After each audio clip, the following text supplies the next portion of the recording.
Yeah, no, I appreciate you sharing all that. Of course. I was just gonna ask you like DC or Marvel. Marvel, and I like them both. One thing about Marvel for me is, I feel like I personally feel like Marvel just had more relatable characters, and a big example of that would be like Spider-Man for me, right? Spider-Man has been one of my favorite superheroes for a long time. One thing I liked about Spider-Man is the emphasis that they put on, him being an adolescent and how unique his situation was in comparison to a lot of the other Marvel, Marvel superheroes. If you pay attention, people in the Marvel mythos, they know who Captain America is. Like they know that he's Steve Rogers, or they know that he's Sam Wilson, depending on the timeline. They know that Iron Man is Tony Stark's. Spider-Man kept his identity, a secret in these, and he was one of the few, or he was one of the Marvel characters who really did that because he was a kid, right? He was a kid, or he was an adolescent. He was still trying to balance, school life, girls, school trips, things like that. Things adolescents juggle while also juggling being, a man, a guy with spider senses who can climb up walls and was smart enough to invent, web slingers. But he's still a kid. He has a very traumatic story where, either his aunt or his uncle dies, and he goes through that as a kid. He's really dynamic characters. And another good one is the Hulk.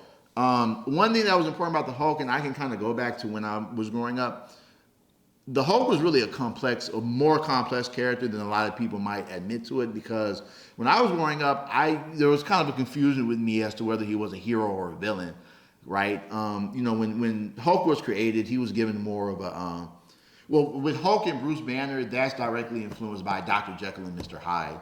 Um, so they kind of gave him this persona where he's like, big, mean. Sometimes he's destroying everything, but at the end of everything, he's really a hero. He's part of the Avengers. So that was a really complex. That was growing up and watching these. That was kind of those ideas or those complex concepts that I was able to catch on to, or able to, kind of look and sit and be like, oh, that's interesting at a young age. Um, but definitely Marvel, and plus Marvel probably was probably one of the first comic book companies to really have a story centered around the black superhero. I'm not sure if I don't think DC was the first for that. I think Black Panther might have been was the first superhero out of those two companies. So that's another thing too. And I'm big on Stan Lee. Like Stan Lee, man, that was somebody who I would have loved to meet. I think that we would have clicked it off real well. But I always appreciate Stan Lee because his whole viewpoint on his comic book universe was that there's room for everybody here. He wants to make sure that everybody's represented, and Black Panther was a really good example of that. And then he's one of the earliest examples of a black representation in comic books or in superheroes that people like my dad, right? My father has the first issue of Black Panther, which I have no idea how much money that would be worth now, but he has it. But he had that when it was released, so what Marvel has is really just essential for pop culture and just for everybody as far as superhero comic books. I think Marvel might have been one of the first examples, even to me, growing up in the '90s, of just this type of representation in superheroes, and not everybody being like a Superman who was like kind of a definitive white character during the time too, but like a definitive white character. I like DC's work. While who I like from DC the most is Batman. I think Batman is their most sophisticated superhero, and probably their most dynamic. Batman doesn't have any superpowers. Batman relies on skills. He relies on technology. And, he just relies on what he has. He's not superhuman, but he's able to accomplish things. He had both of his parents die.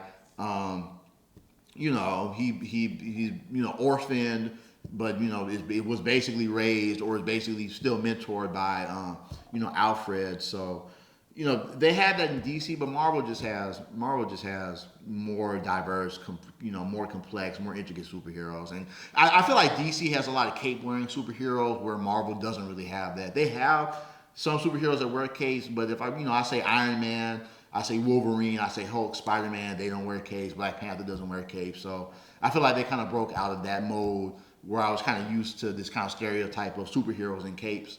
So yeah, definitely Marvel, but they're both good companies. But Marvel is just kind of stronger in their intellectual properties. Nice, nice. And then another question, if you have time. That was the intro. This is history.